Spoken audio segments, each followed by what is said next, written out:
Please join me in welcoming Mr. Bob Clark.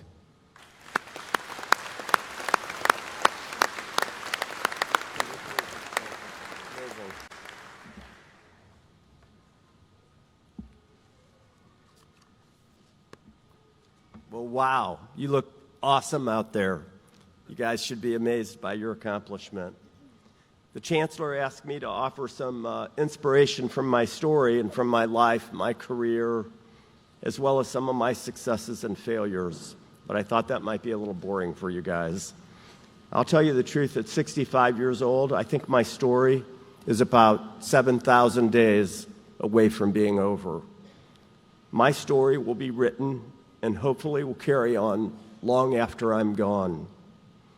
So instead of my story today, I want to talk about your story, because you still have 23,000 days left. I don't know what you hear in that number, but I'll tell you what I hear. Life is short. And then I think this realization requires you to become a great adventurer in all of your days.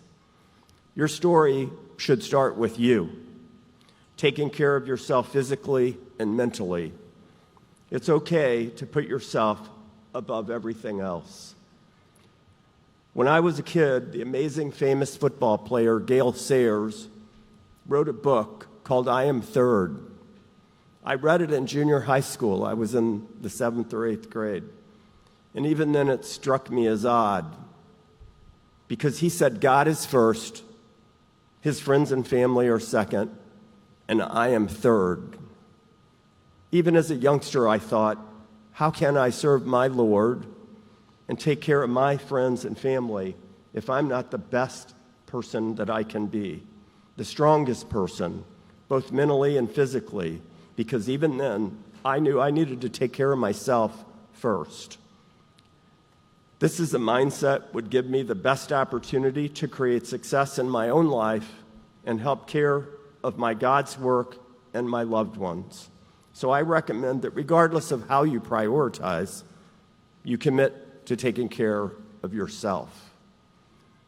You're obviously off to a great start and endeavoring to do just that, and I just want to take a second and clap and congratulate you on your amazing achievement today. Incredible.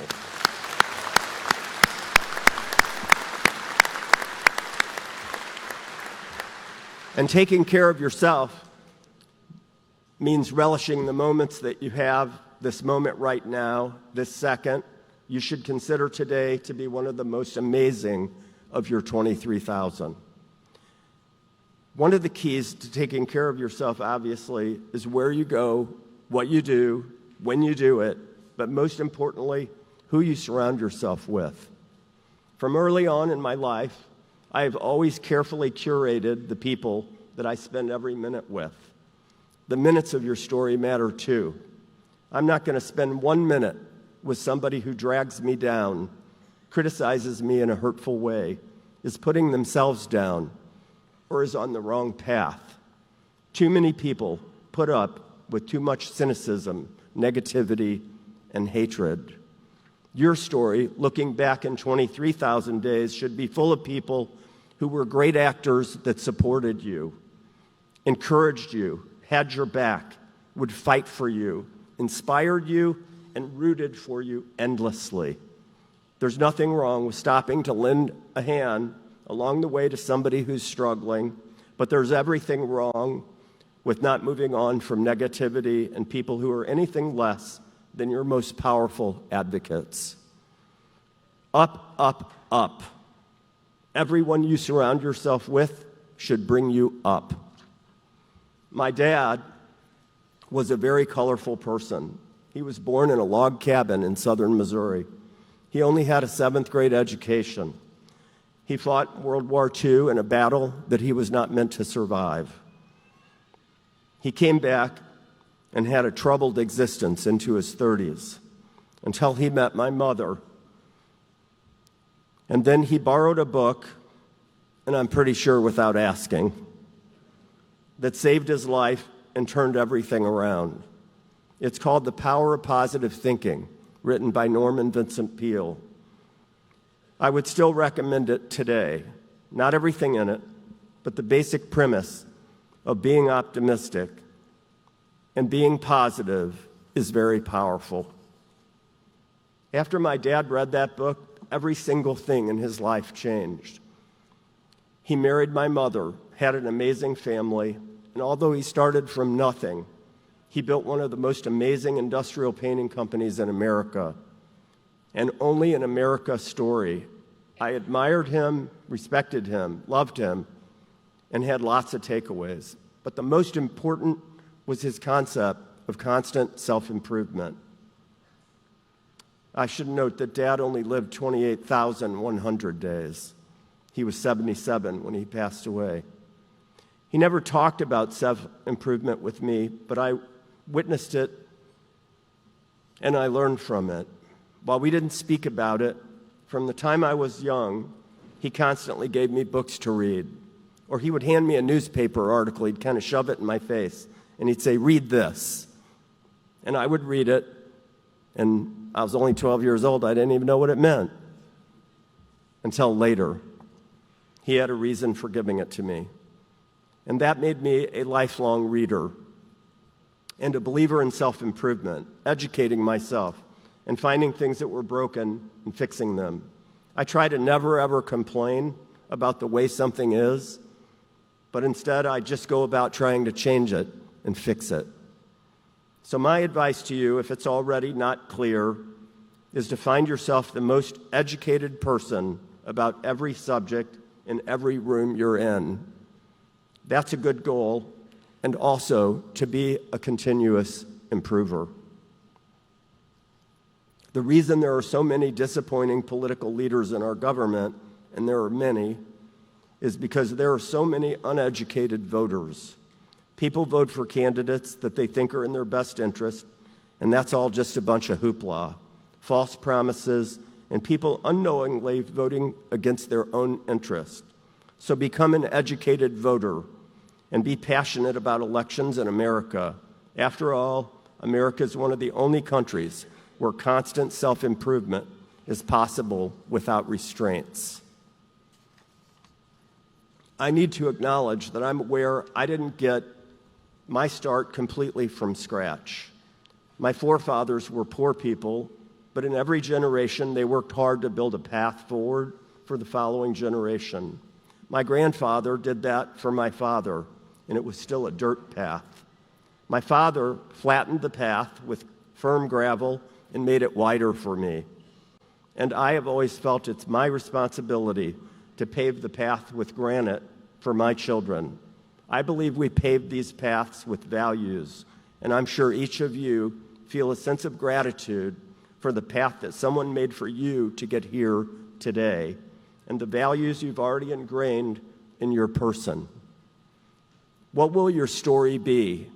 How will you make the path wider and more solid, less rough? Start thinking about your own personal values today and what you may add to the story to make your story more successful. And also, more importantly, how you will improve the path that was set for you, for your future family to come, and your community. Be intentional about creating your own value system. It will become a real set of concrete guardrails around your decision-making that will define the character in your story.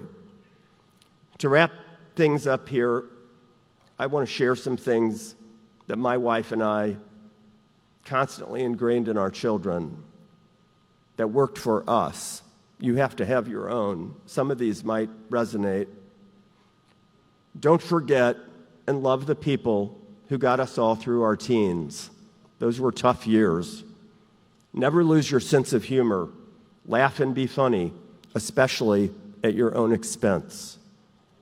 Don't take establishment or stuffy people too serious, because they're already doing that for themselves. A little crudeness goes a long way and is sometimes completely necessary. A little crudeness. Never let anyone tell you that you are not good enough. If you're the smartest, happiest, healthiest, and wealthiest person in the room, don't tell anyone. they'll already know. Smiling and love are expendable. You can give and give love and smiling out like cash, but you still have the same amount left at the end of the day. So be generous with it. Sing in your car as much as you can, and when you don't, get help.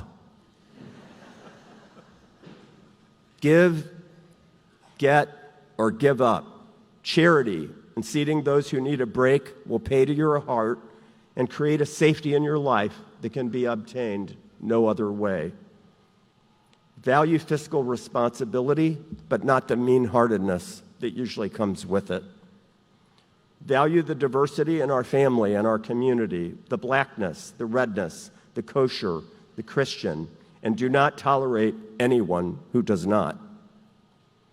There are no Italian Americans or African Americans or other hyphenated Americans.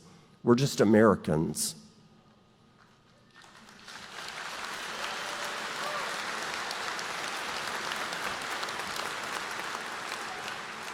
And this is a really important one. Keep secrets secret. Be accountable for your actions and act often on things you care about and things that will help people other than yourself. Honor traditions and cause them by repeating things you love to do with your family and friends. Value competition. When it's fair, you can usually win by outworking your competition. Be careful about pointing your finger, especially at me. I didn't like when my kids pointed their fingers at me. Love is hard to find. When you think you love someone, you can tell them that you think you love them. But when you know you love someone, it becomes mandatory to share the fact sooner than later, because too late is a hard and bad thing to accept. And that goes for everything. You never want to hear you're too late.